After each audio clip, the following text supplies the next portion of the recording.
여러분, 혹시 이런 질문을 스스로에게 던져보신 적 있으신가요? 인생에서 가장 많은 자유시간이 주어졌을 때, 오히려 우리는 왜 가장 외롭고 혼란스러움을 느끼게 되는 걸까요? 젊은 시절에는 은퇴 후의 삶을 꿈 같은 자유와 여유로 가득 채워질 황금기로 상상하곤 하죠.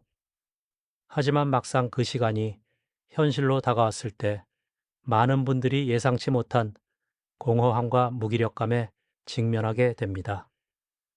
이것이 바로 우리가 오늘 이야기 나눌 시간의 역설이 아닐까 싶습니다. 직장에서 치열하게 경쟁하며 밤낮 없이 바쁜 일상을 보냈던 한 인물을 떠올려 볼까요?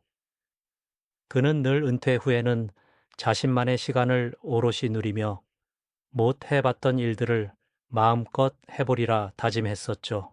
드디어 은퇴의 순간이 찾아왔을 때 처음에는 그야말로 해방감에 젖어들었습니다. 더 이상 아침 일찍 출근할 필요도 복잡한 보고서에 시달릴 필요도 없었으니까요. 그러나 그 해방감은 그리 오래가지 못했습니다. 빽빽하게 채워져 있던 그의 스케줄표는 이제 텅 빈 다이어리처럼 허전했고 예측 불가능한 하루하루는 그에게 오히려 막막함으로 다가왔습니다. 아침 햇살이 창문을 통해 거실 가득 쏟아져 들어와도 그는 왠지 모르게 목적 없이 창밖만 하염없이 응시하는 날이 많아졌습니다. 한때는 누구보다 활기차게 세상을 향해 나아가던 사람이었지만 이제는 의미 없는 TV 채널을 연달아 돌리거나 낡은 앨범 속 젊은 시절의 영광을 되새기며 무료하게 시간을 보내는 일이 잦아졌죠. 친구들과의 만남에서도 마찬가지였습니다. 예전에는 넘치던 대화 주제도 이제는 왠지 모를 소외감 속에서 겉돌기만 하는 것 같았습니다. 모두가 여전히 자신의 자리에서 바쁜 이야기를 나누는 동안 그는 묵묵히 고개만 끄덕일 뿐 더 이상 자신의 이야기를 꺼내놓을 용기가 나지 않았던 겁니다. 나는 지금 어디로 가고 있는 걸까? 남은 시간들을 무엇으로 채워나가야 할까? 이런 질문들이 그의 마음속을 맴돌며 그를 더욱 깊은 혼란과 무기력 속으로 밀어 넣었습니다.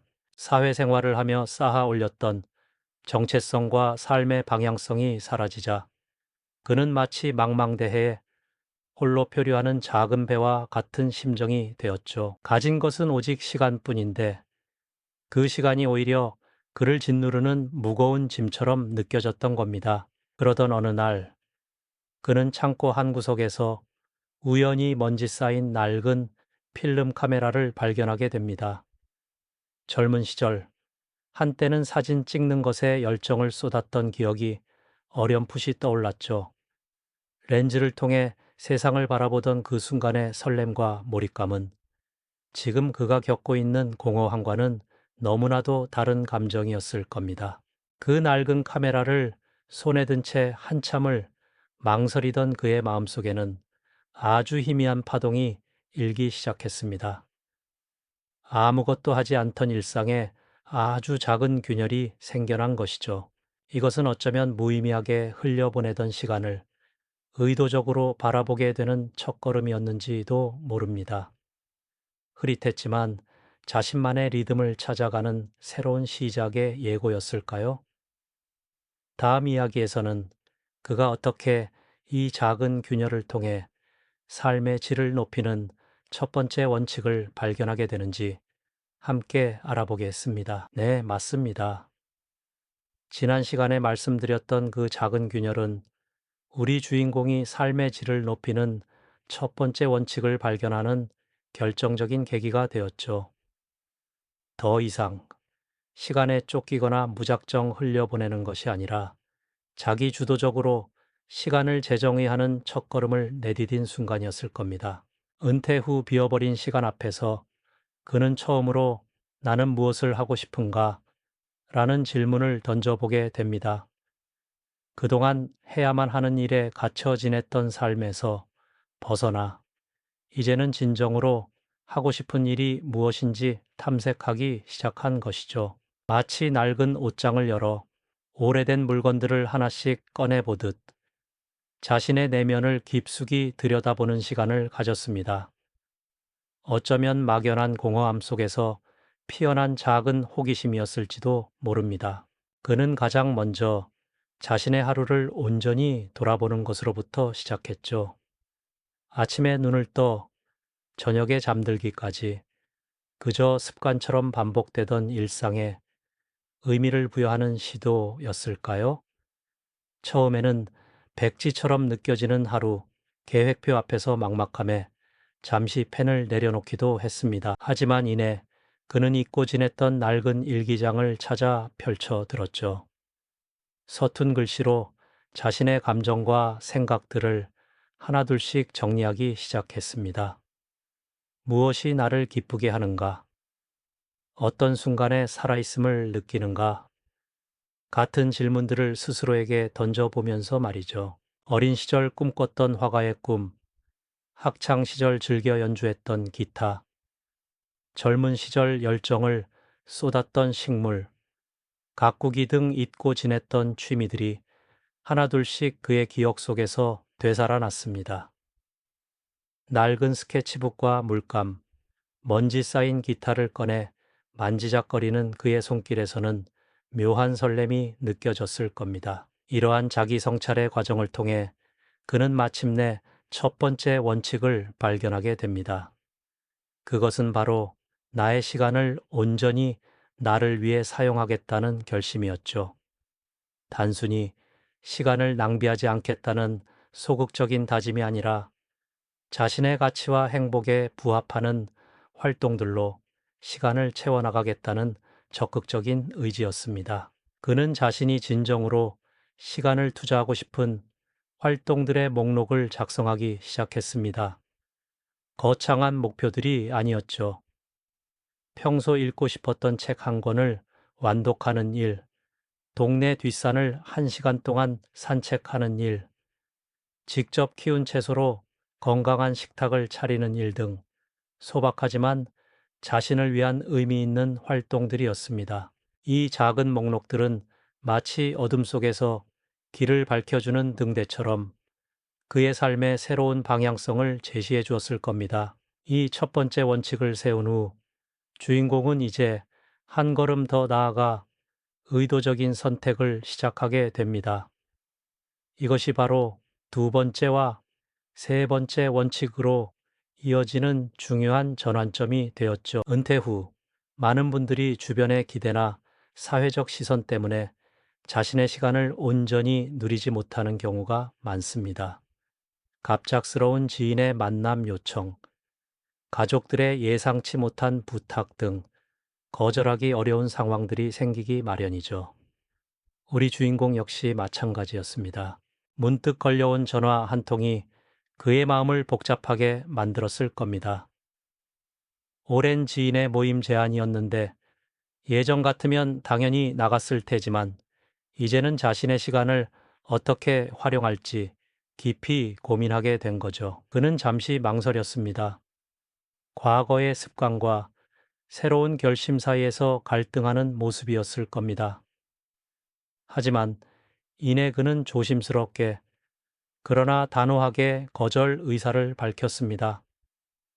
죄송하지만 그날은 제가 미리 계획해둔 중요한 일정이 있어서 참석이 어려울 것 같습니다. 그의 목소리에는 미안함과 함께 자신의 시간을 지키고자 하는 확고한 의지가 담겨 있었을 겁니다. 아니오라고 말하는 용기. 바로 이것이 두 번째 원칙의 핵심이었죠. 다른 사람의 기대가 아닌 자신의 가치와 우선순위에 따라 시간을 배분하는 주체적인 태도 말입니다. 그리고 세 번째 원칙은 바로 자신만의 시간 기준을 세우고 이를 지켜나가는 것이었습니다. 그는 더 이상 타인의 스케줄에 맞춰 자신의 하루를 허비하지 않았습니다. 대신 자신이 열정을 느꼈던 분야의 강좌를 찾아보거나 관련된 책들을 탐독하기 시작했죠. 예를 들어 어릴 적 꿈이었던 동화 작가를 위해 글쓰기 수업을 신청하거나 평소 관심 있던 역사 다큐멘터리를 찾아보며 자신만의 지적 호기심을 충족시켜 나갔습니다. 가족들과의 대화에서도 그는 자신의 새로운 계획과 가치관을 솔직하게 설명했습니다. 처음에는 어색해하던 가족들도 그의 진지한 모습에 점차 이해와 응원을 보내기 시작했죠. 마침내 그는 오랜 시간 꿈꿔왔던 작은 프로젝트를 시작했습니다. 아파트 베란다 한쪽에 작은 텃밭을 가꾸기 시작한 것이죠. 상추 씨앗을 심고 물을 주고 싹이 트는 과정을 지켜보며 그는 시간의 흐름 속에서 생명이 자라나는 경이로움을 온몸으로 느끼게 됩니다. 흙 냄새를 맡고 땀을 흘리며 작은 새싹 하나하나에 온전히 몰입하는 시간 속에서 그는 진정한 만족감과 활력을 되찾아갔습니다. 이처럼 아니오라고 말하는 용기와 자신만의 시간 기준을 세워나가는 과정을 통해 그는 비로소 시간 관리의 주체성을 확립하게 된 것이죠. 자신의 삶을 스스로 디자인하며 그 안에서 진정한 의미와 행복을 찾아가는 소중하고 값진 여정의 힘찬 시작을 알리는 순간이었죠. 작은 텃밭에서 시작된 변화는 그에게 단순한 위안을 넘어선 깊은 깨달음을 안겨주었습니다. 흙을 만지고 씨앗을 심는 행위가 시간의 공허함을 채우는 것을 넘어 자신의 내면을 들여다보는 성찰의 시간이 된 것이죠. 이전에는 그저 흘러가는 시간을 붙잡기 위해 무언가로 채우려 애썼다면 이제 그는 스스로에게 질문을 던지기 시작했습니다. 과연 이 시간이 내게 어떤 의미가 있을까? 무엇이 나를 진정으로 행복하게 만들까 하고 말이죠. 삶의 속도를 늦추고 오직 나라는 존재에게 집중하는 귀한 시간이었죠. 그러다 보니 자연스럽게 불필요한 관계나 의무적인 모임에서는 한 발짝 물러설 용기가 생겨났습니다. 예를 들어 한 지인으로부터 다소 부담스러운 골프 모임 제안을 받았을 때였죠. 과거 같았으면 불편함을 무릅쓰고 참석했겠지만 이제 그는 정중하지만 단호하게 거절의 뜻을 전했습니다. 전화기 너머로 잠시 어색한 침묵이 흘렀지만 이내 그의 마음속에는 후회 대신 잔잔한 해방감이 밀려들었습니다. 자신의 소중한 시간을 타인의 기대나 시선에 맞춰 소비하는 대신 오롯이 자신의 가치와 행복을 위해 사용하기로 결심한 것이죠. 이 순간 그는 비로소 시간의 주인이 되어 자기 자신을 존중하는 법을 배우게 됩니다. 이것이야말로 삶의 질을 높이는 두 번째 원칙이자 진정한 자유를 향한 중요한 발걸음이었을 겁니다. 동화 작가의 꿈을 향한 글쓰기 수업은 이제 단순한 강좌가 아니었습니다. 한 문장 한 문장을 다듬으며 자신의 생각과 감정을 오롯이 담아내는 창작의 기쁨을 알아갔죠. 또한 역사 다큐멘터리를 보며 인류의 발자취를 따라가는 여정은 그에게 새로운 지적 자극과 함께 세상을 이해하는 깊이를 더해 주었습니다. 이 모든 활동은 그가 진정으로 원하는 것에 시간을 할애하는 과정이었으며 이는 곧 세 번째 원칙인 의미 있는 선택과 몰입으로 이어졌습니다. 처음에는 그의 변화를 낯설어하던 가족들도 점차 그의 눈빛에서 피어나는 생기와 활력을 보며 마음을 열기 시작했습니다. 억지로 맞추려던 관계가 아닌 서로의 삶을 존중하고 응원하는 건강한 관계로 발전하게 된 것이죠. 그는 더 이상 과거의 영광에만 매달리지 않고 현재의 소소한 행복과 미래의 가능성을 이야기하며 가족들과 더욱 깊은 교감을 나누게 되었습니다. 아파트 베란다의 작은 텃밭은 이제 그에게 단순한 취미 공간이 아니었습니다. 매일 아침 새롭게 돋아나는 여린 싹을 보며 생명의 경이로움을 느끼고 흙 냄새 속에서 땀 흘리는 시간은 그에게 세상 어떤 것과도 바꿀 수 없는 진정한 만족감을 선사했죠. 상추 한 잎, 고추 하나를 수확할 때마다 그는 자신의 노력과 시간이 만들어낸 결과물의 깊은 감사와 자부심을 느꼈습니다. 이처럼 그는 자신의 삶을 주체적으로 디자인하며 그 안에서 진정한 의미와 행복을 찾아가는 소중하고 값진 여정을 끊임없이 이어나가고 있었죠. 나를 위한 시간의 재구성을 통해 내면의 단단함을 다져 나간 그는 이제 또 다른 세상으로 시선을 돌릴 준비를 합니다. 혼자만의 만족을 넘어 타인과의 연결 속에서 더욱 풍요로운 삶의 지평을 열어갈 시간이 찾아온 것이죠. 과연 그는 어떤 새로운 관계와 배움을 통해 삶의 깊이를 더해갈까요? 이 영상이 도움이 되셨다면 좋아요와 구독 부탁드립니다. 여러분의 응원이 제게 큰 힘이 됩니다. 다음 영상에서도 더 유용한 정보를 공유하겠습니다. 감사합니다.